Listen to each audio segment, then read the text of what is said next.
18 دسمبر کو تارکین وطن کا عالمی دن منایا جاتا ہے، جس کا مقصد بین الاقوامی سطح پر تارکین وطن کے حقوق سے متعلق شعور اجاگر کرنا ہے۔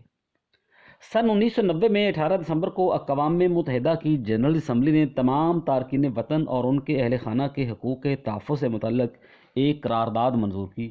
اس کے بعد سن 2000 میں اس دن کو تارکین وطن کے دن کے طور پر منانے کا آغاز ہوا۔ اقوام متحدہ کا کہنا ہے کہ اس وقت ہر 30 میں سے ایک شخص تارک وطن ہے۔ اقوام متحدہ کے ادارہ برائے مہاجرین کے مطابق دنیا میں 2.10 کروڑ پناہ گزینوں کو تعلق 3 ممالک شام، افغانستان اور صومالیہ سے ہے، جس کے سبب لاکھوں کی تعداد میں مسلمان اسلام کے نام پر ہجرت کرنے پر مجبور ہوئے۔ حلب کی خانہ جنگی میں 90% آبادی ہجرت کرنے پر مجبور ہو گئی۔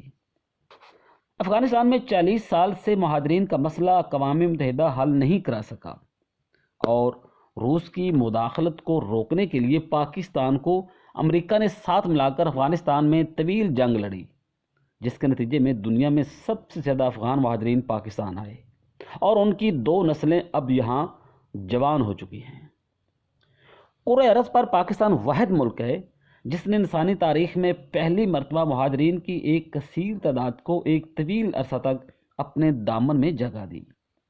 ایک اندازے کے مطابق اس وقت دنیا بھر میں 25 کروڑ 80 لاکھ افراد اپنا وطن چھوڑ کر دوسرے ملکوں میں رہ رہے ہیں۔ اس میں امیر ملکوں کی جانب ترقی سکونت کرنے والوں کی تعداد میں ہر سال نمایاں اضافہ ہو رہا ہے۔ اقوام متحدہ ہی کی ایک رپورٹ میں بتایا گیا ہے کہ 2017 میں امیر ملکوں نے دنیا بھر میں 64% تارکین وطن کا بوجھ اٹھایا۔ یہ تعداد تقریباً 16 کروڑ 50 لاکھ بنتی ہے۔ مگر ہم ناظرین تارکین وطن کے عالمی دن کی مناسبت سے زیادہ تر افغان مہاجرین کی بات کریں گے۔ افغانستان میں روسی جارحیت کے بعد لاکھوں افغان شہری پاکستان آئے، جن کی تعداد 40 لاکھ سے زائد بتائی جاتی ہے، مگر اب انہیں اپنے وطن واپس جانے کو کہا جا رہا ہے۔